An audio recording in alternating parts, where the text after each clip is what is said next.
लग्न म्हणजे दोन व्यक्तींमधील केवळ सामाजिक, वैधानिक आणि धार्मिक संबंध नव्हे, तर ती एक जीवनभराची बांधिलकी असते. लग्नाचे महत्त्व वेगवेगळ्या संस्कृतीमध्ये वेगवेगळे असले तरी त्यांचा मूळ उद्देश नेहमीच प्रेम, विश्वास आणि परस्पर सहकार्य यावर आधारित असतो. अशाच एका अनोख्या लग्नाचा व्हिडिओ सध्या सोशल मीडियावर व्हायरल होत आहे. जिथे पावसाने या लग्नात गोंधळ घातला आहे, तरीही नवरदेव नवरी आपल्या 7 फेऱ्यांपासून आणि आपल्या कर्तव्यापासून हटले नाही. तेही वेळेवर लग्न लागणार याची जबाबदारी घेतली. पावसाने धुमाकूळ घातला तरीही हे नवरदेव नवरी मागे सरकले नाही आणि भर पावसात त्यांनी आपल्या लग्नाचे 7 फेरे घेतले. आपण व्हिडिओमध्ये बघू शकता कशा प्रकारे पावसाने थैमान घातलेला आहे. पाऊस जोरात पडतो आहे. सर्व वऱ्हाडी इकडे तिकडे आधार घेऊन सण उभे राहिलेले आहे. पण नवरदेव नवरी आपल्या लग्नगाठी, रेशीमगाठी ब्राह्मणासोबत बांधत आहेत.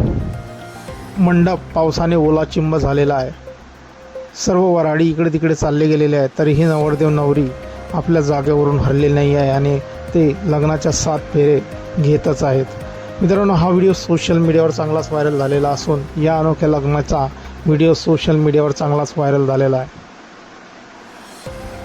अवकाळी पावसाने केलेला धुमाकूळ आपल्याला स्पष्टपणे दिसत आहे. पण नवरदेव नवरी आपल्या ठिकाणाहून आणि आपल्या लग्नगाठीतून हललेले नाही आहे. त्यांनी भर पावसातही आपले लग्नाचा कार्यक्रम उरकून घेतलेला आहे.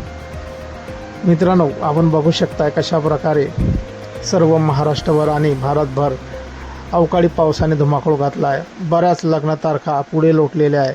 काही लग्न जे गावामध्ये लागतात ते हॉलमध्ये ठेवावं लागलेलं आहे. पण ह्या नवरदेव नवरीनं ज्या प्रकारे भर पावसात लग्न लावलेलं आहे त्याचा व्हिडिओ सोशल मीडियावर चांगलाच व्हायरल झाला असून यावरती भरभरून अशा प्रतिक्रिया येत आहेत. एका जणाने म्हटलेलं आहे, नवरदेव नवरीला मानलं पाहिजे, एवढ्या पावसामध्येही त्यांनी लग्न उरकून घेतलेलं आहे.